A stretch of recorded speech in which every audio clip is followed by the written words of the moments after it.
নয়াদিল্লিতে পররাষ্ট্রমন্ত্রীর সংক্ষিপ্ত সফর থেকে বিশেষ কোনো প্রাপ্তি নেই, যেটি নিয়ে আমরা আলোচনা করছিলাম। তবে শীতল সম্পর্ক থেকে গতি ফেরানোর পথে এই বৈঠককে শুভ সূচনা হিসেবে দেখছেন বিশ্লেষকরা। সংক্ষিপ্ত সফরে ভারতের পররাষ্ট্রমন্ত্রী, জাতীয় নিরাপত্তা উপদেষ্টা, বাণিজ্য ও জ্বালানি মন্ত্রীর সঙ্গে সৌজন্য বৈঠকগুলোতে সম্পর্ক এগিয়ে নেবার বার্তাই দিলেন দুই দেশের কর্তারা। সেই ধারাবাহিকতায় জ্বালানি সহায়তার পাশাপাশি দ্বিপাক্ষিক বাণিজ্য ও ভিসা নিয়ে আসতে পারে সুখবর। বিস্তারিত জুম্মান সাদিক জাভরিনের রিপোর্টে। সাবেক প্রধানমন্ত্রী বেগম খালেদা জিয়ার জানাজা ও দাফন অনুষ্ঠানে ভারতের পররাষ্ট্রমন্ত্রীর নাটকীয় উপস্থিতি, নির্বাচনে বিজয়ী তারেক রহমানকে অভিনন্দন জানিয়ে নরেন্দ্র মোদীর চিঠি, আর নতুন সরকারের শপথ অনুষ্ঠানে ভারতীয় স্পিকারের উপস্থিতি। সব মিলে ভারতের পক্ষ থেকেই ছিল ঢাকা দিল্লির স্থবির হতে বসা সম্পর্কে গতি ফেরানোর ইঙ্গিত।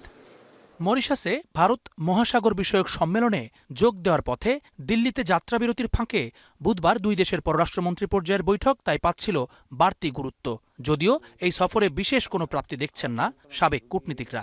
এই ভিজিটের পরে যদি ফার্দার ফলো আপটা হয় তখন আপনি টেনজিবল কিছু আউটকাম পাবেন। তার আগে আমার মনে হয় যে এই ভিজিটে খুব টেনজিবল আউটকাম আমরা আশাও করিনি।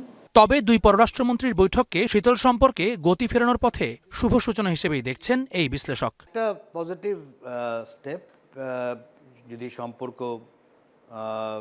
স্বাভাবিক যদি করতে হয়। প্রচণ্ড অ্যান্টাগনিস্টিক রেটরিক তৈরি হয়েছিল দুই দেশেই, এটা বাংলাদেশের যেমন তৈরি হয়েছিল, ভারতেও তেমনি তৈরি হয়েছিল। একজন দুজন সমালোচনা করা আর হাজার হাজার লক্ষ লোক যদি সমালোচনা করা শুরু করে, তাহলে তো বোঝাই যাচ্ছে যে সেখানে কোনো একটা ঝামেলা তৈরি করেছে। তো সেই জায়গায় তারা চেষ্টা করবে। মধ্যপ্রাচ্য যুদ্ধকে কেন্দ্র করে জ্বালানি সংকটে গোটা দেশ, তাই গঙ্গা পানি বন্টন চুক্তি নবায়ন, দ্বিপাক্ষিক বাণিজ্য ও ট্রান্সশিপমেন্টের মতো গুরুত্বপূর্ণ বিষয়ের চেয়েও বেশি গুরুত্ব পায় জ্বালানি সহায়তা সংক্রান্ত আলোচনা। জ্বালানি সংকটের ব্যাপারে একটা ভালো আলোচনা হবে, এটাই স্বাভাবিক, এবং তাই হয়েছে আমরা যা দেখলাম। আরেকটা ছিল ভিসা রেজিম নিয়ে যথেষ্ট সমালোচনাও তৈরি হয়েছিল। সেই জায়গায় কিভাবে আবার আগের অবস্থায় যেতে যাওয়া যায়, সেইটা নিয়ে একটা বড় আলোচনা নিশ্চয়ই হয়েছে এবং তারা সিদ্ধান্তে এসেছে। আর আরেকটা জিনিস যেটা নতুন আমার কাছে মনে হচ্ছে যে ওখানে কিন্তু পররাষ্ট্র বিষয়ক উপদেষ্টাও গেছে। তিনি কিন্তু বিজেপির লোকজনের সাথে দেখা করে প্রধানমন্ত্রীর বার্তা ওখানে পৌঁছে দিয়েছে। তার অর্থ হচ্ছে যে রাজনৈতিক পর্যায়ে, দলীয় পর্যায়ে কিন্তু একটা যোগাযোগের চেষ্টা হয়েছে।